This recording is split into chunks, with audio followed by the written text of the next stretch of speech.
ono opo nih? Nah, tak jelasno titik. Niki ono persambungan nih masalahnya.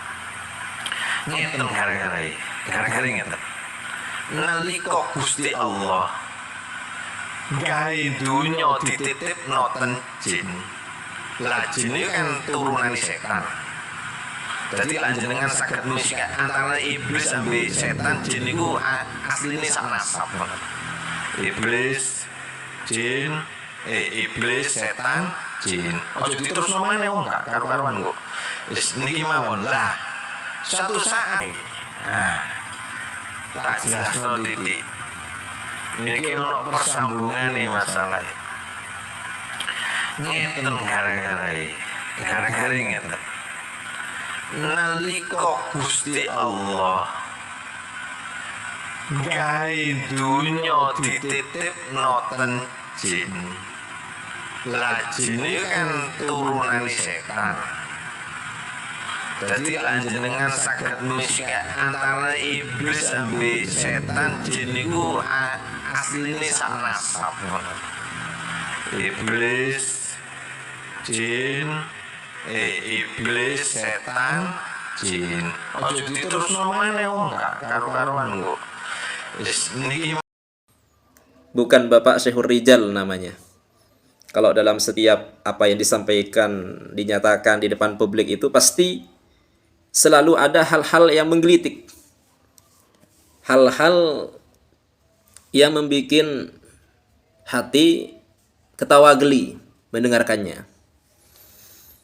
Jadi Bapak Syekhur Rijal ini seorang anak TK sedang belajar atau sedang lomba ceramah begitu ya. Pasti di situ ada kata-kata yang menyimpang. Dan orang ini hanya bermodal kepedean. Jadi pedenya itu luar biasa. Pedenya besar. Jadi percaya dirinya itu top dah. Tetapi kepedean ini ketika tidak didasari, tidak dibekali dengan keilmuan, akhirnya kegelanturan, keserampangan, dan hal-hal yang di luar nurul akan terjadi.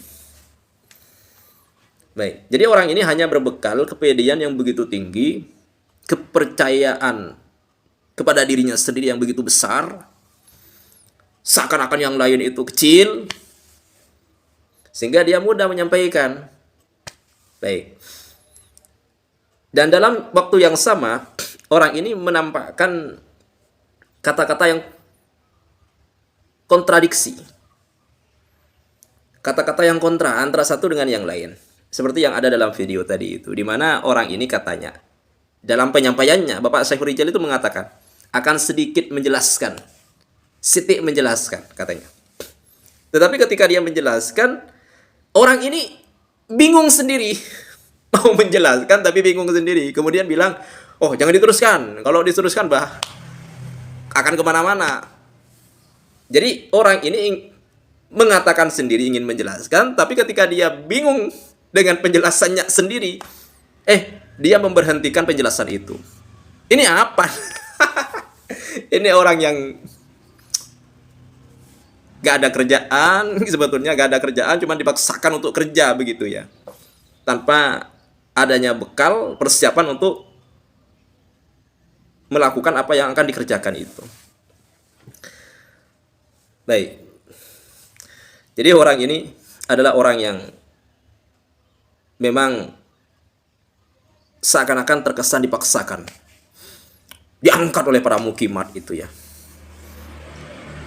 Diangkat ke permukaan untuk menipu umat, menyesatkan umat dengan pernyataan-pernyataan yang bersangkutan ini yang selalu, tak jarang, sering, banyak kita mendengar, kita menyimak apa yang disampaikan itu bertentangan dan kontradiktif antara satu dengan yang lain, antara satu kata dengan kata berikutnya yang disampaikan oleh orang yang bersangkutan ini. Seperti yang tadi itu, katanya ingin menjelaskan, tapi kok memberhentikan sendiri karena bingung. Mau menjelaskan tapi orang yang menjelaskannya saja bingung gitu ya. Yang dibingungkan, ini bukan masalah yang serius sebetulnya, bukan masalah yang penting, bukan masalah yang begitu rumit sebetulnya, tapi hal yang sepele saja dia bingung. Nah ini, sok-sokan bicara nasab, ya, sok-sokan bahkan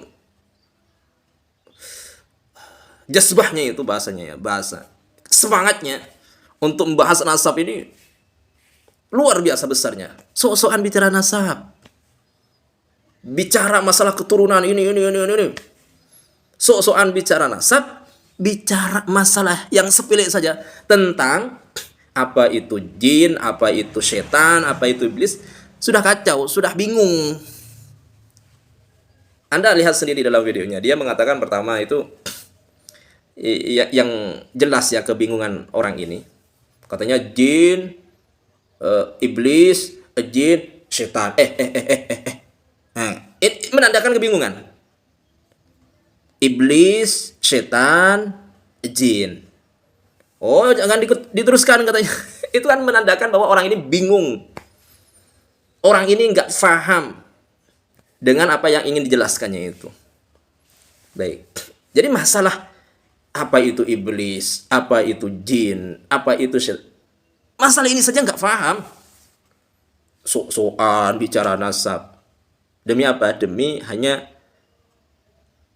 mengambil kesempatan untuk mengangkat dirinya, tapi mengangkat bukan dengan cara yang baik, tapi dengan cara membahas nasab orang, membegal nasab orang, mencaci orang. Ini terkenal bukan terkenal dengan cara yang legal, dengan cara yang sah, dengan cara yang baik. Terkenal, tapi terkenalnya itu dengan hal-hal yang tidak baik. Dengan statement-statement yang dikeluarkan, yang apa yang disampaikan itu bertentangan, jauh dari keilmuan agama.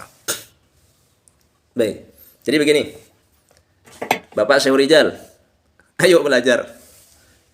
Ini saya sampaikan ya, mudzakarah, bukan menyampaikan.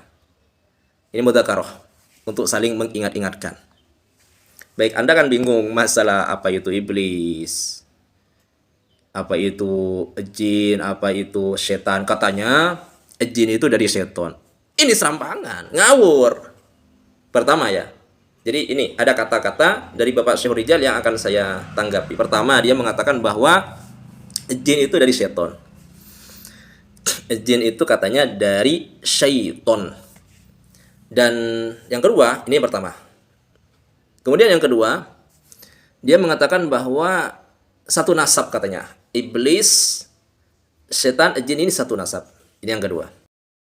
Baik, kita bahas satu-satu. Pertama, Bapak Syekh Rijal itu menyatakan bahwa jin itu dari setan atau jin keturunan setan. Nah, pernyataan ini adalah jelas pernyataannya menyimpang, ngawur, serampangan, tidak berdasarkan keilmuan. Justru sebaliknya, setan itu bagian dari jin. Jadi begini ya, setan itu bukan nama jenis. Setan itu adalah nama sifat yang melengket kepada sebuah zat. Makanya nanti dalam masalah ini ada perbedaan di kalangan ulama. Pertama, jumhur ulama, mayoritas ulama menyatakan bahwa setan ada yang dari kalangan manusia, setan ada yang dari kalangan jin, bahkan setan ada yang dari kalangan makhluk yang tidak berakal, hewan. Ada kisahnya itu. Benar suatu saat Sayyidina Umar itu diberikan untuk dikendarai, untuk ditunggangi, diberikan seekor keledai. Ketika naik Sayyidina Umar, keledainya itu memberontak, membuat Sayyidina Umar tidak tenang, tidak nyaman begitu. Maka akhirnya Sayyidina Umar meminta, turunkan. Kalian ini memberikan saya seekor setan. Padahal itu keledai. Karena keledai ini, hewan ini tidak mau taat, tidak mau tunduk, berontak, membuat yang mengendarainya itu tidak tenang, tidak nyaman. Akhirnya disebut dengan setan juga. Nah, ini mayoritas ulama, pendapat mayoritas ulama bahwa setan ada yang dari kalangan manusia, ada setan dari kalangan jin, ada setan dari kalangan hewan. Karena sekali lagi setan itu sifat, artinya setan itu yang durhaka, yang cengkal, yang tidak mau taat, tidak mau tunduk. Itu setan namanya. Nah, dari pendapat yang pertama ini, maka tidak sah pula. Tidak bisa dikatakan benar apa yang dikatakan oleh Bapak Syekh Rijal bahwa jin dari setan. Karena ini meniadakan bahwa yang namanya setan itu hanya berupa jin. Padahal mayoritas ulama berpendapat bahwa setan ada yang dari kalangan manusia, ada setan dari kalangan jin, ada setan dari kalangan hewan bahkan. Baik. Kemudian ada pendapat kecil. Cuman salah juga nanti apa yang disampaikan oleh Bapak Syekh Rijal ini. Karena apa? Pendapat yang kedua ini menyatakan bahwa setan itu jadi bukan jin, keturunan setan. Justru setan keturunan jin. Setan itu adalah keturunan jin. Karena begini, menurut pendapat yang kedua, setan itu adalah keturunan iblis. Iblis dari jin. Maka setan dari kalangan jin, jenis. Baik ya. Jadi pendapat yang kedua mengatakan bahwa yang namanya setan itu dari kalangan jin semuanya. Gak ada yang dari kalangan manusia, gak ada yang dari kalangan hewan. Setan itu dari kalangan jin saja. Jadi jangan dibalik itu. Bukan jin keturunan setan, tapi setan itu adalah bagian atau keturunan jin. Karena begini, menurut pendapat yang kedua, sekali lagi, menurut pendapat yang kedua, setan itu keturunan iblis. Nah, iblis keturunan atau jenis daripada jin. Iblis itu jenis, termasuk kelompok jin dia, bagian jin, bukan manusia. Iblis itu bagian atau kelompok dari bangsa jin. Maka setan keturunan iblis, iblis dari bangsa jin. Maka setan adalah jin. Paham ya? Baik. Jadi jangan dibalik. Bukan jin keturunan setan. Bukan jin bagian dari setan, tapi syaitan bagian dari jin. Jadi kalau kita berdasarkan pendapat yang pertama, yang kedua, apa yang disampaikan oleh Bapak Syekh Rijal yang menyatakan bahwa jin dari setan, jelas tidak bisa diterima. Jadi berseberangan itu, jauh berseberangan. Makanya iblis menurut ulama ada yang mengatakan iblis itu adalah abul jin, bapaknya jin. Iblis itu bapaknya jin, nenek moyangnya jin. Ada yang mengatakan iblis itu abus syayatin, bapaknya setan. Baik. Jadi begini ya, kesimpulannya bahwa yang namanya manusia, Allah Subhanahu wa taala itu menciptakan 3 jenis makhluk yang berakal. Manusia, jin, malaikat. Malaikat selalu taat. Yang dua ini, manusia, jin, ada yang taat, ada yang beriman, ada yang tidak beriman.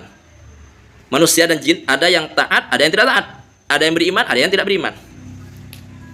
Nah, yang tidak beriman ini, yang cengkal namanya, itu namanya syaitan. Baik dari kalangan manusia atau jin menurut jumhur ulama. Atau kalau kita ikut pendapat minoritas, ada sebagian kil itu pendapat kecil yang menyatakan bahwa syaitan itu dari kalangan bangsa jin. Jadi jangan dibalik. Bukan jin dari syaitan, tapi syaitan dari jin. Baik ya, ini yang pertama. Kemudian yang kedua, Bapak Syekh Rijal menyatakan bahwa iblis, jin dan syaitan ini adalah satu nasab. Satu nasab, bukan satu nasab, satu jenis. Itu pun kalau ikut kepada pendapat yang kedua itu. Ya kalau ikut pendapat mayoritas ulama, kebanyakan ulama tidak dibenarkan, karena ada juga syaitan dari kalangan manusia, bahkan ada juga syaitan dari kalangan hewan. Jadi sekali lagi, kalau dikatakan satu nasab, baik ikut pendapat mayoritas ulama ataupun ikut pendapat yang minoritas, apa yang disampaikan oleh Bapak Syekh Rijal bahwa iblis, jin, syaitan satu nasab, tidak bisa dibenarkan. Tidak bisa dibenarkan. Tidak bisa diterima. Baik. Jadi itu ya. Ini salah satu kerancuan, kelucuan, dan keserampangan para tokoh-tokoh mukimat yang hanya berdasarkan berangkat dari kepedean, kepercayaan dirinya demi untuk mengangkat nama, tapi dengan cara yang tidak hormat. Mengangkat nama dengan cara yang tidak baik. Apa itu? Dengan membahas nasab orang, membegal nasab orang, mencaci maki orang. Anda ingin mulia, Anda ingin terangkat, bukan dengan cara seperti itu. Perbaiki iman, perbaiki amal, tambah kualitas keilmuannya, banyak belajar. Jangan hanya ngoceh, ngalor ngidul kemana-mana. Jadi tampangnya itu hati-hati, seperti yang dikatakan oleh Bapak Syekh Rijal, hati-hati dengan model-model orang yang tampangnya itu ulama. Ini pernyataan Syekh Rijal sendiri itu.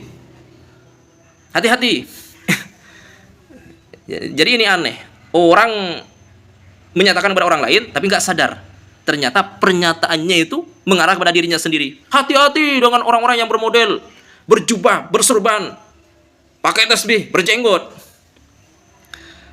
Ini pernyataan Bapak Syekh Rijal sendiri. Maka dari ini semuanya, inilah ya gambaran dari orang-orang tokoh-tokoh mukimat ini. Orang-orang yang suka memegang nasab orang, memutuskan nasab orang lain, sibuk mengurusi orang. Dirinya sendiri terlupakan. Nauzubillahi min dzalik. Semoga Allah Subhanahu wa taala menjaga diri kita, keluarga kita, terkhusus anak keturunan kita dari penyimpangan-penyimpangan orang-orang yang sesat dan dari keserampangan, kengawuran orang-orang yang menyimpang. Demikian, hada minni wa lakum minkum. Wallahu a'lam bis-shawab.